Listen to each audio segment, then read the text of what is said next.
Okay, now it is time to start working on the decals.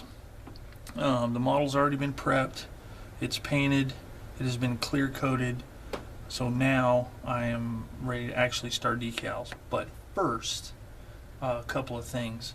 On this particular kit and any other kit, well, most every kit, you'll have different options as to which markings you can use. On my kit, I wanted to do a very early subject, mainly because I have never done a kit with the solid white Balkenkreuz on a Panzer. So I chose this subject here, the Polish front. And to me and any other manufacturer, they'll give you different illustrations as to which decals you use and where they are located on the vehicle. So you need to determine that first, okay? Once you do that, you can proceed. Now, as far as decals themselves, I've talked a little bit about decals in my beginner portions of my videos, and talked a little bit about register as far as decals and them being lined up correctly, so they come out looking properly and not like they're, you know, off-centered or whatever you want to call it. Out of register is what it's actually called. So we talked about that. Now, as you can see, I've already put a few on, and I'll tell you why later. But as for decals themselves, they're, again, I'm trying to gear this toward beginner type people, and so I want to explain a little bit about how these work. And basically what it is, you have a backing type paper, and then you have decals that are printed on a film on top of the backing. And depending on the manufacturer, the backing may be really super close to your decal, or it might be out a little bit further. And the decal adds a little bit of thickness to the decal itself. And I'll talk about why that is significant in a few minutes. But anyway, basically the way slide decals work, or what these are, is they go into water.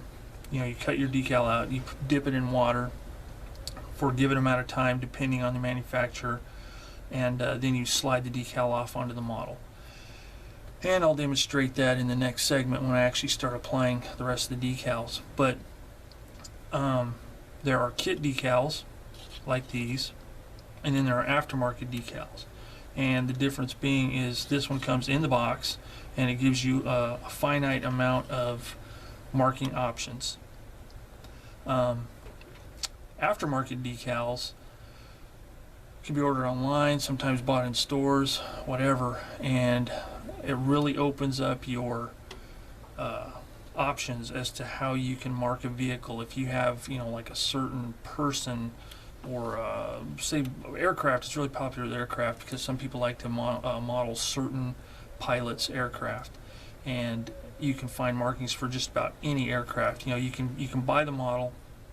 The model will have, you know, decal sheet A, but it doesn't have the particular markings for the particular pilot you want.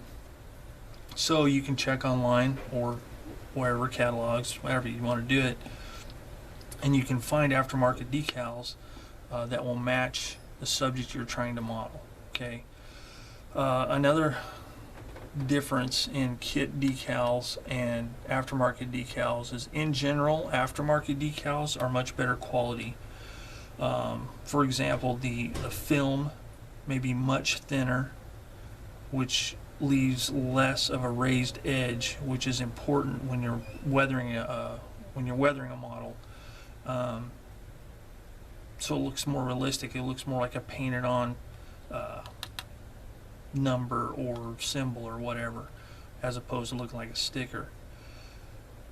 So that's the biggest difference between kit and aftermarket decals. Now, from kit manufacturer to kit manufacturer, you can have totally different types of decals. Tamiya decals are really consistent. I've never had any problems with them. Some may consider them to be kind of thick, but there's ways to handle that, and it's not that big a deal. But they're very good quality, very consistent.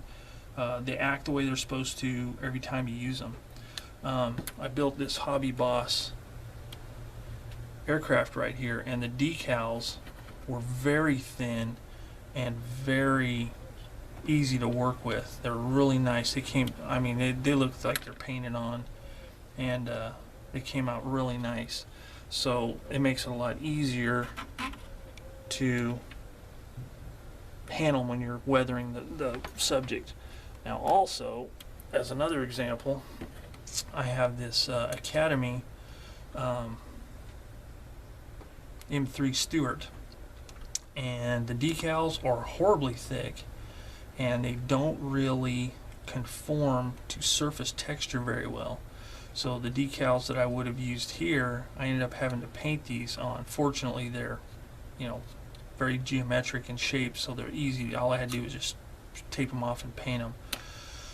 But they're really thick, and they don't conform to surface detail very well. So that's a case where if you needed all the decals, you'd probably want to try aftermarket. So those are the big difference between aftermarket and kit decals. Something else to consider is some manufacturers have specific instructions on how to apply the decal. Sometimes printed on the back of the decal sheet itself, sometimes in the instructions. And I never really have varied too much in the way I apply my decals or how I get them to work, but on this German aircraft here, the manufacturer recommended a certain temperature of water, kind of warm, and you know, I didn't measure the temperature, but I did try regular tap water, and the decals would not break free from the backing. So I went back and got warm water, and lo and behold, decals worked perfectly. And as the water got cooler, it took longer for the decal to separate from the backing. So sometimes it does make a difference, and you'll want to stick to that as much as you can. And a good practice to use, especially for beginners and when you're using different brands of decals, is if you have a decal sheet that has multiple marking options, so you won't be using all the decals, determine which ones you won't be using and maybe cut one out and try it and see how it works. That way you know how it's going to work whenever you start actually applying the decals, so you don't end up with a messed up decal or tearing it, whatever. But that way you become familiar with that particular decal sheet. So that's kind of the basics of decals. As far as what I use to actually apply the decals, I have two liquids in addition to water, and an applicator brush, which is just an old paintbrush that I don't use for painting anymore, but it works really well for applying decals. Basically, the way I do it is, as my decal is soaking in the water, I will use Tester's decal set, and I will, if a decal were going right here, I would apply some decal set. Then, using my tweezers, get the decal, and using the brush that's still moistened with the decal set, I'll slide it off onto the model where it's going. Then from there, if there's a lot of fluid buildup, water, decal set, whatever, I will use a napkin, just the corner of a napkin, and just touch it to the edge of the puddle of water / decal set solution and soak that up. Then I'll let that one cure a little bit while I apply another decal. Then once the decal has started to dry a little bit and it's not quite dry, I will use this Solvaset. as it says here, makes decals snuggle down into every crevice. So it's really handy if you have imperfections or detail on the surface and the decal needs to go over it. You just apply some of this and it helps settle the decal over that detail so it looks more like paint instead of a sticker on top of it, on top of the detail. And that's basically it. So with that, I'll go ahead and get all set up and actually give an example of applying decals.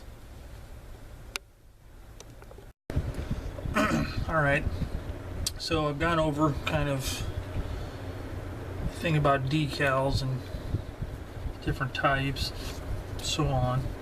So I'm going to install or apply some decals. Now, what I use to apply decals, a knife, hobby knife for cutting the decals out, tweezers to hold the decals, my decal solvent brush,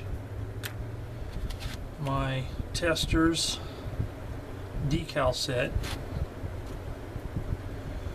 my ancient bottle of Solvacet, instructions, and a model, and of course a container of water. So I've actually, as you can see by the voids in my decal sheet, I've already installed some of my decals. So I'm going to show how I do one, and we'll bore you with doing all of them. So what I do first is I cut the decal out.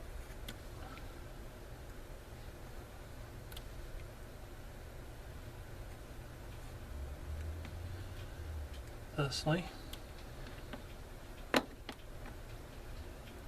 Then put it in the water to loosen it from the backing. And obviously you need your instructions so you know where to apply the decal. This one is going to go right here on the side of the hull.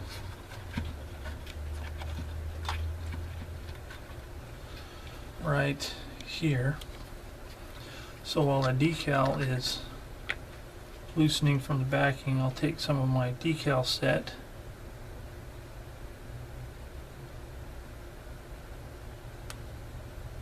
some right there like that. Then I'll grab my decal